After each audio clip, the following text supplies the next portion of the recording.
Hey guys, this is,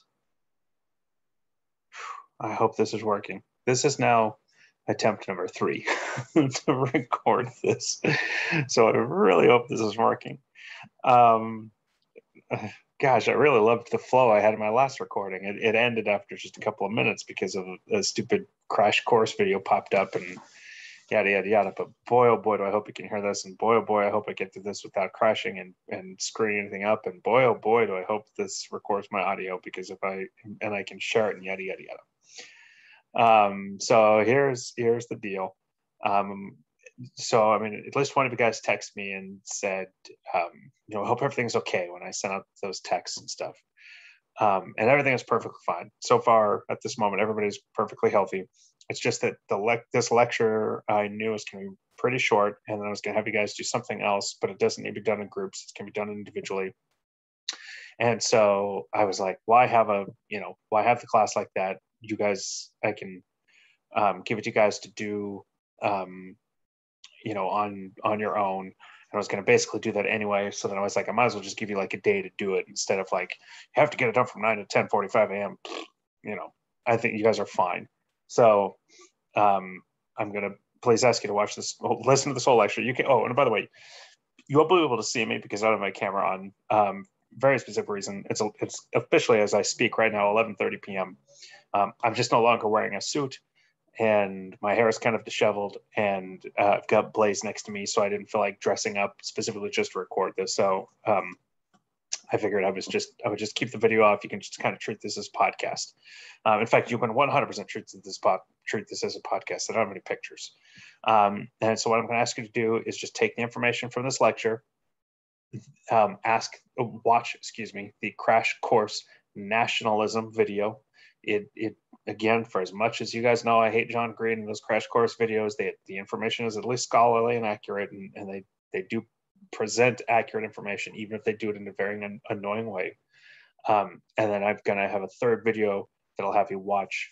That's another lecture that goes into even more depth than what I'm covering. Right now, I'm going to it's covered some stuff that I know that you guys need, but it's kind of a little bit more of the tip of the iceberg compared to what the other lecture will be. So I'm going to keep this one, even though I knew this was always going to be short, I'm going to keep it particularly short because I want to make sure that this takes you no more than like an hour and a half, hour 45, the way it's supposed to. So anyway, what then I need you to do with all this information, with the information for the lecture, from the crash course, and from the other video I'm going to have you watch, is to please create a timeline of the Meiji dynasty, or the Meiji period of Japanese history. So as you can see here, we're going to be talking about Japan and Korea, and in particular, we're focusing on Japan.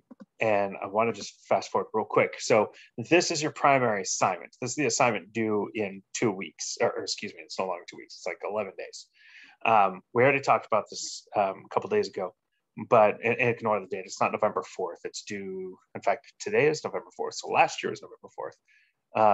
Now it's due 4th, 5th, 6th, 7th, 8th, 9th, 10th, 11th, 12th, 13th, 14th, 15th. I believe it's due on the 15th. So what I want you to do, though, is just create a timeline of events within the Meiji time period, and specifically try to find information. And you're not going to try hard. I mean, it's going to be all here for you. Find information in particular and highlight it, at least for yourself, so you can cite it. Information that'll fit into these questions. So always treat my lectures, as I've been saying all semester, always treat my lectures as means of finding citable information for the lectures. And in this case, very much do that for this assignment, but create a timeline, and that'll be, your participation and so forth. And you'll have to look at the timeline between 1857 and 1919. That's where it is. So it's pretty short. You don't have to do a whole lot there. And before anybody texts me and says, "Well, how many do I have to have?" Just, you're in college. If you find 10 solid events, great. If you find 25 solid events, that's fine. I'm not looking for, a page on each. Just tell me the events, show me the events, put it in the timeline, and make them relevant to the Meiji era, and specifically try to find information that answers one of these three questions, and you are golden. All right, so let's rock and roll. So in one of the other attempts to record this video, I did kind of mention for a brief moment, I love the Meiji time period. I love to study this period. It's a very fascinating one. It is absolutely fascinating how the Japanese modernized themselves. And what sucks is so often the things in history that I like to study the most are the things in which so many people died. And it's not the death that interests me. It's actually the death that makes my heart break. It is more of the political side of things. You guys know that I'm very much the kind of the political guy. My mind goes in that direction, and it's like, well, why did it happen? Why did the government allow this to happen? Why did they encourage it? What, so on and so forth. So in this time period, millions of people suffered, millions of people died, and yet the government improved, the nation improved, and they became very modern, like overnight almost. And so there's just something so fascinating about this, even though the information that is fascinating was built on the, on the skulls and bones of millions of dead. So that being said, I hope that you find this information interesting to you. This time period is interesting for you as it is for me. And so here we go. So the Japanese, as you know, based on our modern world history, 20th century history, obviously become a very imperialist nation. I mean, they were one of the two primary targets or primary enemies the United States faced during World War II, and very much because Japan was very much a target of the United States and an enemy because of its imperialist bent. And this started way before the 1940s, way before the 1930s. I mean, obviously we know of Manchuria and China, but it starts way before even that. So beginning here, 1875, the Japanese basically did a wag the dog event. And which was actually a movie from the 1990s that I've never seen. I've always wanted to. Maybe I can make a point to do so over the weekend or something. But they provoked a naval incident as a pretext for their direct, I think it's supposed to be there, not this, intervention into Korea. So the Japanese provoked a military incident with the Koreans just to get them into Korea. The Chinese did this, Japanese did this like multiple times. I mean, it happens all the time. I don't mean that flippantly. It does. It's kind of, like I said, it's a wag the dog scenario.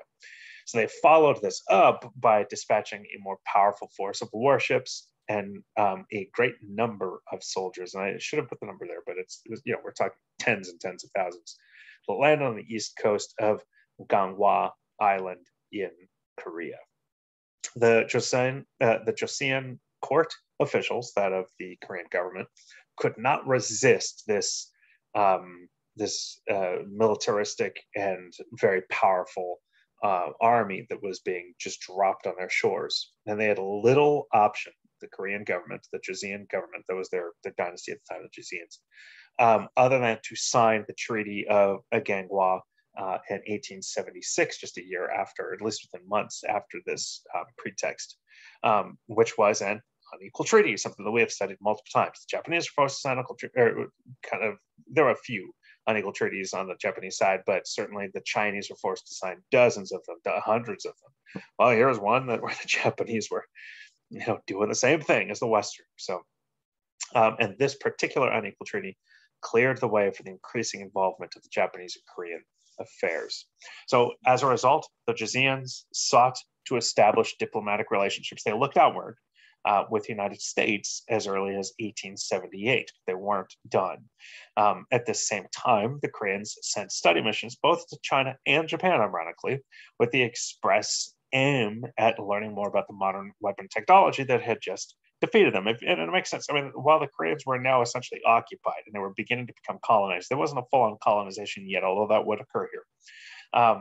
They were very much looking at the scenario as, well, okay, so like the Japanese did first, early, decades prior, like the Chinese were doing at around the same time. They were questioning, okay, why can we become as militarily capable as our conquerors at this moment? So they send these mission groups and seeking information to come back with scientific and militaristic knowledge with which to help improve them. Now, I do want to draw, a modern comparison. Nuclear power is the world's foremost primary power at the moment. There's no weapon on planet Earth, at least that is made known to the public. Maybe the United States has something that's more powerful. Maybe proton weapons do exist outside of science fiction. We're just not aware of it yet. But if they don't, the nuclear weapon is by far the most powerful weapon on planet Earth, and it's something the United States in particular has a tremendous grasp on and has a very, very large arsenal of. So do the Japanese. Excuse me, I didn't mean Japanese. So do the Russians. So do most European nations. So do the Chinese. So on and so forth. So nations like Korea, North Korea, that is, nations like Iran, nations like I had another one that just slipped. Those are the two that always come to the top of your mind. They have done similar things as the Koreans did here in the 1870s, early 1880s, and that is to search, to try to obtain information to help strengthen their own military and potentially become a nuclear power. In fact, the only reason why the Chinese became nuclear powers, at least in the time frame in which they did, was because Bill Clinton, American President Bill Clinton in the 1990s, sold American nuclear secrets and plans to the Chinese. This is a verifiable fact. You can look it up. And so, we have today Iran attempting to become a nuclear power, North Korea attempted to become a nuclear power. It's interesting the Chinese haven't just handed it to them, but they haven't yet, even though they are essentially a puppet of the Chinese the North Koreans are. But regardless, this is what Korea, prior to the North-South split, this was when they were unified, had attempted to do in the 1870s in the context of trying to improve and modernize militarily.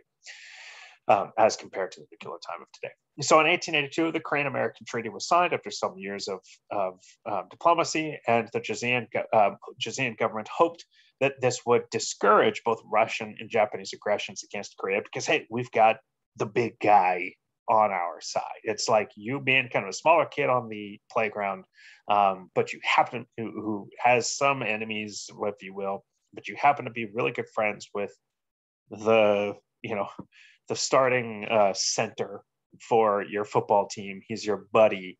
You make friends with him, and all of a sudden it's like, all right, see who I'm friends with? I'm friends with Big Ben here. Stay off my back. That's what the Koreans are trying to do.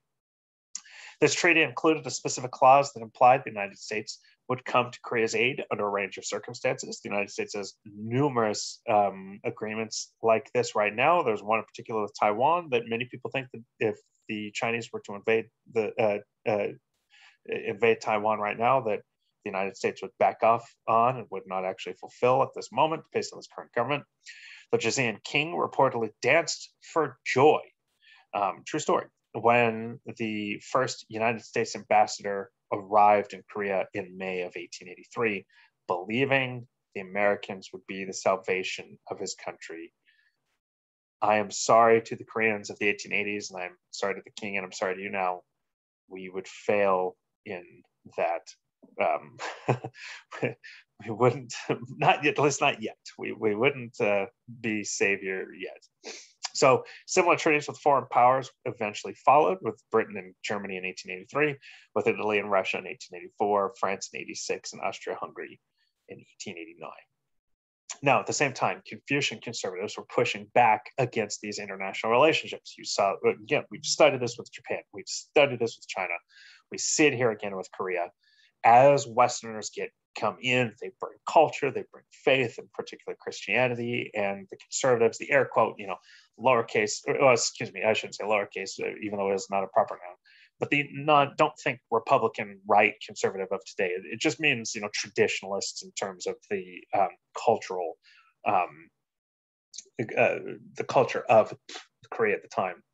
They pushed back against the international relationships, and they did not like that the king was signing all of these peace treaties, thinking that, okay, well, all you're doing is bringing in these Western powers. All they're going to try to do is take over themselves. We're going to replace one enemy with a new group of enemies, so on and so forth. So ultimately, this ended in a violent, I don't know why I laughed there, I just knew it was coming, with a violent soldier riot, as well as over, how do I word this, over civil military, that there was civil and military unrest, forcing the Joseon government to retreat back in isolation and break off themselves many of these treaties, and really kind of push back against these burgeoning, Western relationships. So, unfortunately, historically, it's so funny. You guys can't see me. I use so many hand movements. I'm sure you know of me, and I keep looking at the camera as if I'm looking at you guys.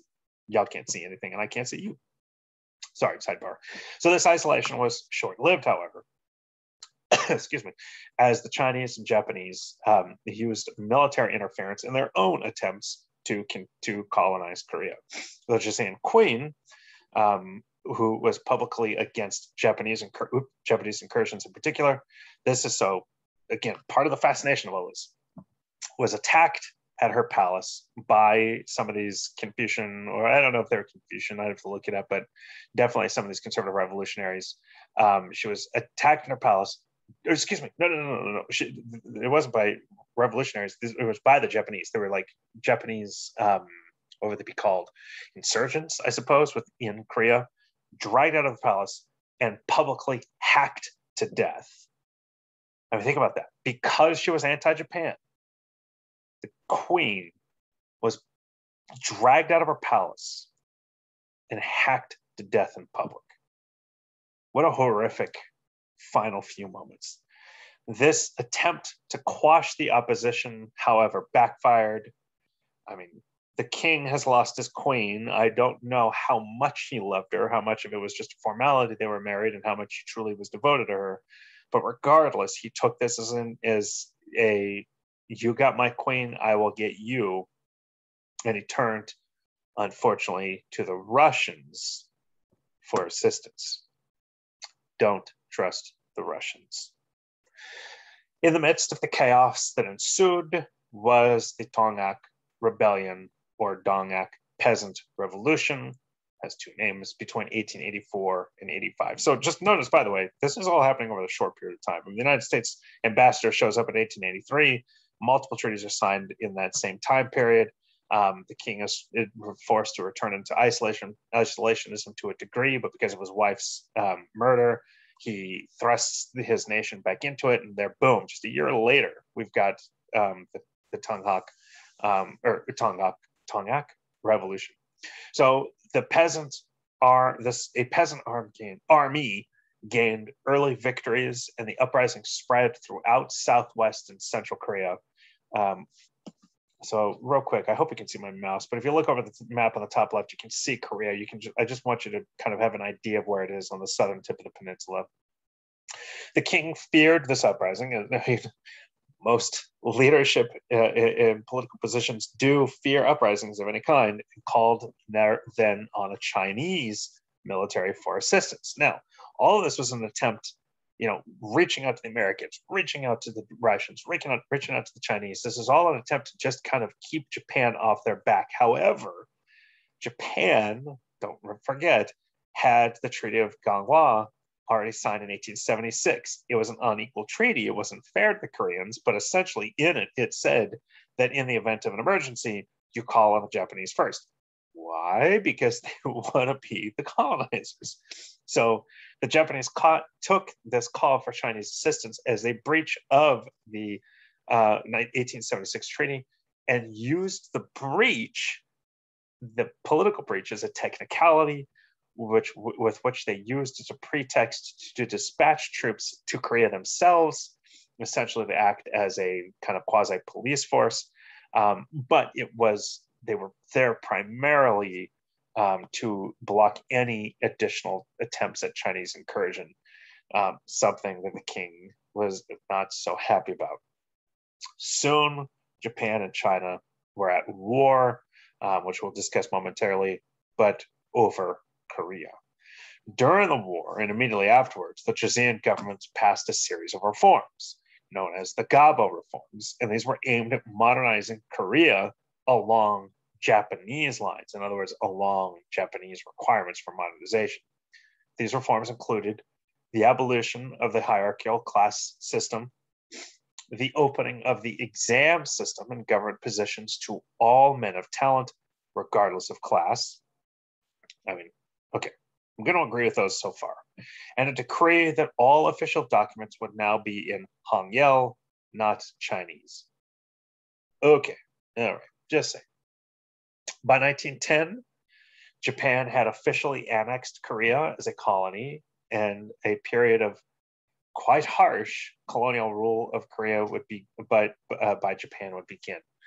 Now, Japan would have official colonizational status of Korea until the 1945, the midst of the Second World War. It literally was the Second World War that broke the two off. So it sucks that the United States would eventually have to go to war in Korea to try to stave off Chinese advancements, because it might even have been better for Korea had the Japanese continued to maintain colonization, just based on what eventually would become of the Chinese government after the Chinese Revolution, both of them, and the splitting of Korea into North and South along I'm spacing on the line, but regardless. During the occupation of those 35 years, the Japanese built up Korean infrastructure, modernizing the street and railroad systems. Although, if you recall, when we were discussing India, the English did the same thing in India, but it didn't benefit the Indians, or at least the intent, it was not intended to benefit the Indians. It was intended to benefit the British. So here the Japanese, hey, we built up your infrastructure, we modernized your streets, we upgraded your railroad systems, but you can't use them. Great.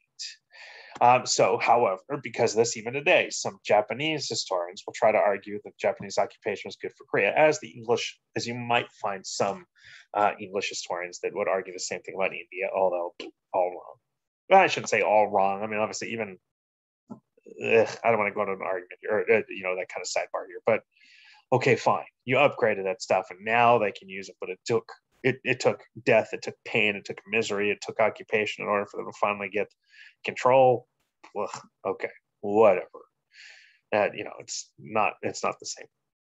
At the same time, then, Korean historians like to remind us, so here I am sidebarring, there's the point right there, the Japanese ruled with an iron fist and attempted to eradicate many, and even some historians say all, elements of Korean culture. So there you go, that was my point. The Korean people were forced to adopt Japanese names, and they were forced to convert to Shintoism.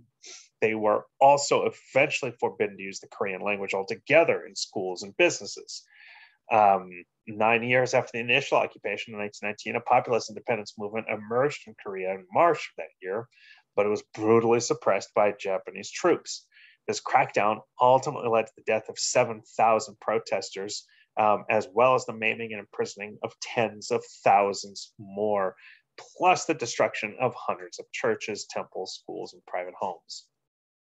The movement and the crushing of it was not outside of the rest of the world's view, and the movement was inspired by United States President Woodrow Wilson's great post-World War I speech, in which, among other things, he demanded an end to colonial rule worldwide. However, neither Wilson nor the United States government ever commented upon the Japanese repression of the independent movement. So that's the first part. The second part is coming up right now. But anyway, that is kind of the history. It's a brief history. I mean, and it's something that if you could ever find a book on, and you have interest in either of these subjects, it would be something I would very, very much recommend reading. So that was the Japanese colonization of Korea. Now we're going to look at the Meiji period, now.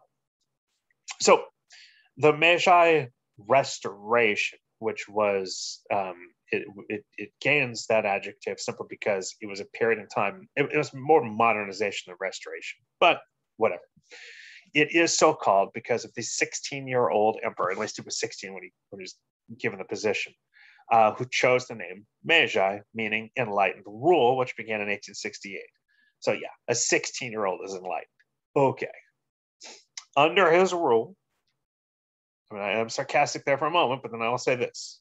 Under his rule, he created a highly centralized bureaucratic government, a constitution establishing an elected parliament, a well-developed transportation system and communication system, a highly educated population free of feudal class restrictions, an established and rapidly growing industrial sector based on the latest technology, and a powerful army and navy. Further, nowhere in history has there ever been such a rapid and dramatic transformation of a society from that of the deep despairs of failing agriculture to a world industrial superpower in a matter of not only decades, but years. So one might look at this based on this page, which I very specifically isolated this way, and thought that is insanely impressive. It just took tens of millions of Japanese to die by his own hand for this to happen. Again, like I said at the very beginning, I find this period in history utterly and uncontrollably fascinating. Yet it's another era in history that I find fascinating, in which millions of people had to die. If I was a part of it and I had to suffer, I would hate it. But having been blessed to live here and born at the time that I was and live here at this particular moment so far, I have the opportunity to look back on it with historical intrigue. And I ask you to do the same. This will be pretty short. So as early as 1876, the Meiji began to purchase modern warships from Britain. So right off the bat, at the time, the British were still the world's supreme naval power, and so now they're buying older ships, of course, but they are still they would be some of the most modern in Asia. They quickly used this technology to force Korea to accept the unequal treaty that we discussed in 1876. By 1902, Meiji Japan was strong enough to sign an alliance of equal power with Britain. We're talking, what is that, 36, 20, 76, 86, 96? Oh, we're talking 26 years after their initial purchasing of modern warships. Within 26 years, Japan had developed itself, and the Meiji developed the nation into an alliance of equal power with Britain, the world's foremost naval power on planet Earth. Japan displayed its military prowess with rapid and crushing victories over China in 1895, destroying the Qing dynasty in 5 hours. Now, the United States did something similar with the Spanish Armada. So it's not like navies couldn't be destroyed quickly in any one moment. But again, 5 hours, 19 years after they bought their first warship.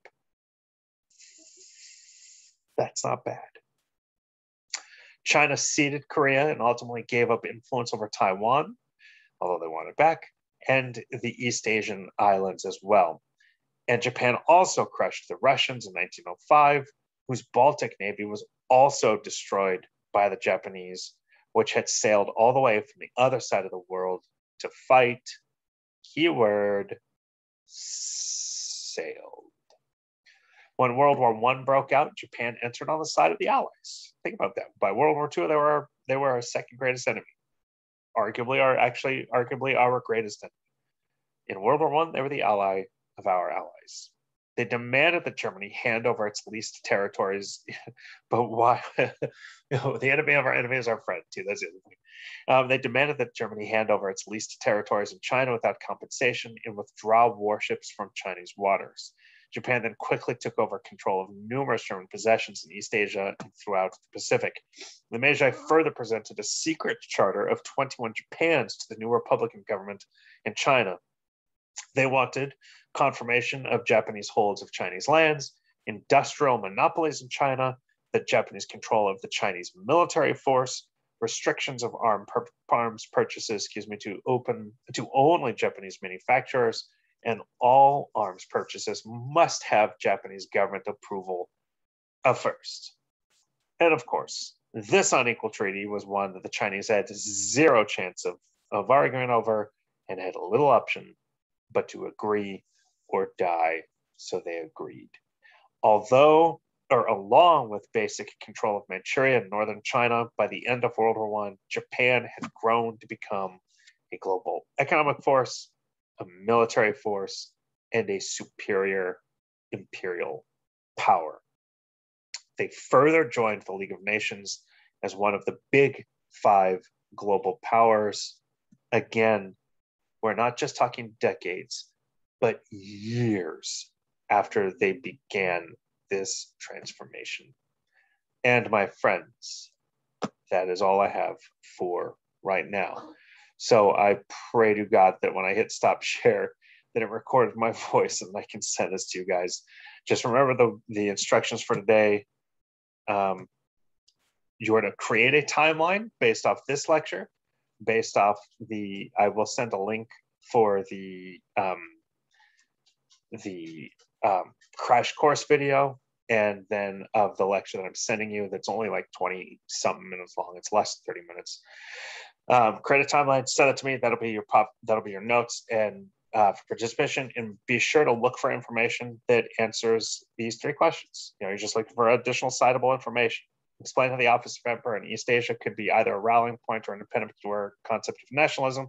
Describe and compare nationalistic movements and the results in China, Japan, India, and Vietnam, and discuss the nationalist idea that Asian societies must become more air quote Western in order to achieve or maintain independence as quote distinctly Asian states. I would say that specifically Japan, we really talked about number 3 a lot today. So I know you can't see me, but I'm flashing the deuces. I love you all. Have a great weekend. Be safe, and look out for announcements on Monday. I might send another text as well, because there's a chance we'll be doing something similar to this next week as well, at least one of the 2 days. I love you all. Have a great weekend. I will see you later.